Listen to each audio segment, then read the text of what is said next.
کیا آپ جانتے ہیں ڈائریکٹ سیلز کمپنیز جو ہیں وہ انڈر ایسوسیشن آتی ہیں world federation direct sales association کے؟ اور اگر کوئی کمپنی ڈائریکٹ سیلز کمپنی ہونے کا دعویٰ کرتی ہے اور وہ رجسٹرڈ نہیں ہے WFDSA میں، یعنی کہ world federation of direct sales association, تو اس کا مطلب یہ ہے کہ وہ لیگل ڈائریکٹ سیلز کمپنی کا کلیم جو کر رہی ہے وہ غلط کر رہی ہے، وہ ڈائریکٹ سیلز کمپنی نہیں ہے۔ اس کے بعد اگر کوئی کمپنی آتی ہے تو وہ بڑی بات ہوتی ہے کہ اگر وہ federal trade commission united state of America میں رجسٹرڈ ہو جاتی ہے، تو یہ بڑی بات ہوتی ہے، کیونکہ ہم جانتے ہیں کہ جو امریکہ کے ہیلتھ اور فوڈ سے ریلیٹڈ جتنے بھی ڈپارٹمنٹ ہیں وہ اور رولز جو ہیں بزنس کے وہ بالکل الگ ہیں، ان کے اسٹیٹس بالکل بہت زیادہ اپ گریڈیبل ہے اور بہت زیادہ اسٹینڈرڈ ان کا ہائی ہوتا ہے، تو ہر کوئی کمپنی ان کے اسٹینڈرڈ پر جو ہے وہ نہیں پوری اترتی۔ تو FTC میں اگر کوئی کمپنی ڈائریکٹ سیلز کمپنی جو ہے وہ رجسٹرڈ ہے، وہ بڑی بات ہے، وہ بڑی اوتھینٹک کمپنیز میں سے آتی ہے۔ اس کے علاوہ اگر وہ پاکستان میں کمپنی جو ہے وہ دعویٰ کرتی ہے کہ وہ ڈائریکٹ سیلز ایسوسیشن میں رجسٹرڈ ہے پاکستان کے اندر، تو اس کا پاکستان کے اندر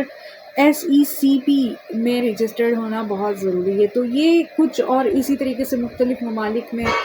جو ہے رجسٹریشن ہوتی ہیں جو کہ آپ نیٹ پہ کر سکتے ہیں، لیکن دو بڑی جو ہیں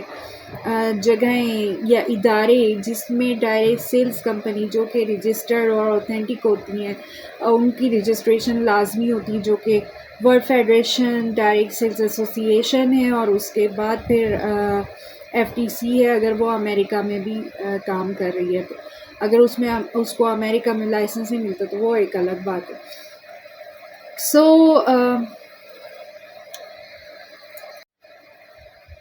اگر کوئی کمپنی دعویٰ کرتی ہے کہ وہ ڈائریکٹ سیلز کمپنی ہے اور وہ رجسٹریشن اپنی نہیں دکھا پاتی ان تمام جگہوں پر، اگر پاکستان سے ریلیٹڈ، پاکستان سے الگ ریلیٹڈ ہے، تو ہر ملک کے اپنے ڈائریکٹ سیلز ایسوسیشنز ہوتے ہیں، اور جو کہ ان کے وہاں کے رجسٹریشن ادارے ہوتے ہیں جو آپ دیکھ سکتے ہیں، تو یہ جاننا بہت ضروری ہے۔ اسی طریقے سے ہم آگے بھی بتاتے جائیں گے کہ کس طریقے سے آسان طریقوں سے آپ جان سکتے ہیں کہ جو کمپنیز آپ کو direct sales marketing, MLM marketing کے بارے میں جو ہے وہ یا بن کر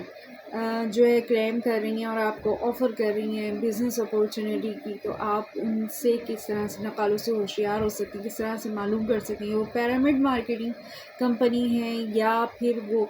غیر قانونی کمپنی ہے یا قانونی کمپنی ہے۔ ساتھ رہیے گا، آگے بھی ہم اور پوائنٹس آپ کو بتاتے جائیں گے جس طریقے سے آپ معلوم کر سکتے ہیں کہ یہ MLM مارکیٹنگ ہے یا پیرامڈ مارکیٹنگ ہے۔